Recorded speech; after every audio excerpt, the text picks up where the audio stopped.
ہمیشہ رہنا چاہتا ہوں، جس تاج کو میں ہمیشہ پہننا چاہتا ہوں، مجھے ایسے جگہ سے نکالا گیا.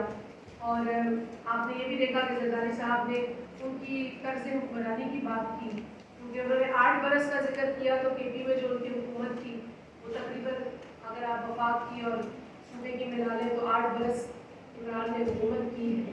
اب حکومت کس طرح کی ہے وہ آپ کے سامنے.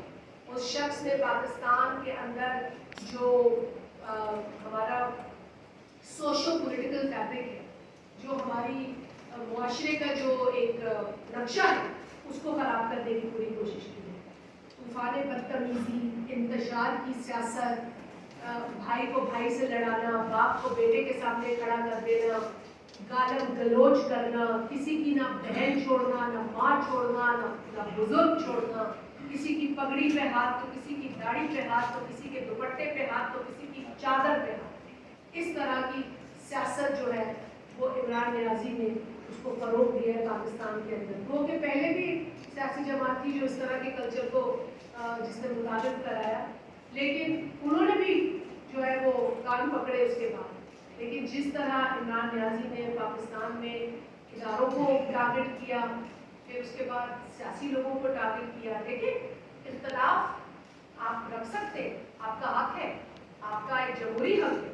میں آپ سے اختلاف کر سکتی ہوں، آپ مجھ سے اختلاف کر سکتے ہیں، لیکن اختلاف کا مطلب یہ نہیں ہے کہ آپ اس ملک میں، اس معاشرے میں انتشار پھیلائیں، لوگوں کو ایک دوسرے پر حملہ کرنے کی ترغیب دیں، مارنے کی ترغیب دیں، جلانے کی ترغیب دیں. مطلب جس قسم کے ڈائلاگ عمران نیازی اور اس کے چمچے بولا کرتے تھے، جلا دو اور یہ کر دو اور وہ کر دو اور میں نہیں چھوڑوں گا، یہ والی سیاست تھی نا، میں نہیں چھوڑوں گا کی سیاست. تم کسی کو نہیں چھوڑو لیکن اس ملک کو تو بخش دو، اس ملک کی ترقی کو تو جو ہے وہ سانس لینے دو.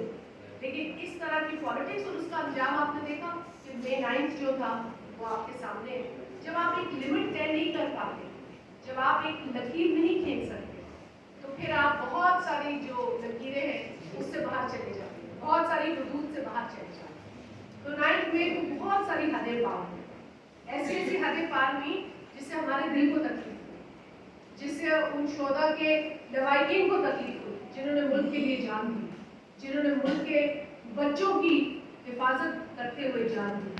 تو بہت زیادہ ٹھیس پہنچی تھی. ہم نے بہت تکلیفیں دیکھی. اس ملک میں سیاست کرنے کا ایک بہت بڑی قیمت ادا کی ہے پاکستان پیپلز پارٹی نے. ہمیں اس ملک کی اعلیٰ عدلیہ نے پھانسی کی سزا سنائی اور پھر اس کے بعد انہوں نے بےشک اس پھانسی کے اوپر افسوس کیا. لیکن اسی لیے ہم کہتے ہیں زندہ ہے بھٹو زندہ ہے، جس سے کہ لوگوں کو تکلیف ہوتی ہے، لوگوں کے دلوں میں کانٹے چبھتے ہیں. کوئی پتہ نہیں ایسا لگتا ہے کہ نیچے وہ تیل رکھتی ہے ان کے. لیکن بھٹو کا فلسفہ ہے، وہ تو زندہ ہے، وہ تو زندہ ہی رہے گا، فلسفہ تھوڑی مر سکتا.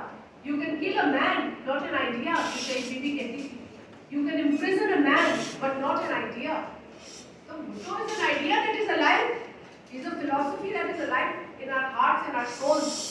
اور اس فلسفے کی بنیاد پر تو پیپلز پارٹی چل رہی ہے.